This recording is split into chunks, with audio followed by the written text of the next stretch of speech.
যারা খুব চেষ্টা করছে পাপ ঠেকাতে পারছে না। আব্দুর রাজ্জাক বিন ইউসুফের বক্তব্য শুনে কতবার যে কান ধরে কসম করলো আর কোনোদিন কোনো মেয়ের সাথে কথা বলবো না, কিন্তু টিকতে পারে না। 2 মাস 4 মাস পরে কথা বলে, বিড়ি সিগারেট খাবো না, তো 2 দিন 4 দিন পরে আবার শুরু করে।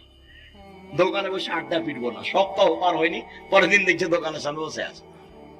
তাহলে বুদ্ধি কি? বহু ছেলে বহু লোক বলে আমাকে, আব্দুর রাজ্জাক সাহেব টিকতে পারি না, কোনো পথ আছে? ভাইজান আমি তো আর কোনো জাদু মন্ত্র দিতে পারছি না, পথ এটাই। তাহলে রাতে উঠে 2 রাকাত সালাত আদায় করে আল্লাহকে বলেন। যদি মনে করেন যে এখনই বন্ধ করে, তাহলে এভাবে উঠাবেন, আর যদি বলো বন্ধ করেন তাহলে এভাবে উঠাবেন। চাপ দিয়ে বলতে হবে, বন্ধ করতেই হবে। বন্ধ করবো না মানে করতেই হবে। তুমি তো পারো, তুমি তো এমন সত্তা নও যে পারবা না। তো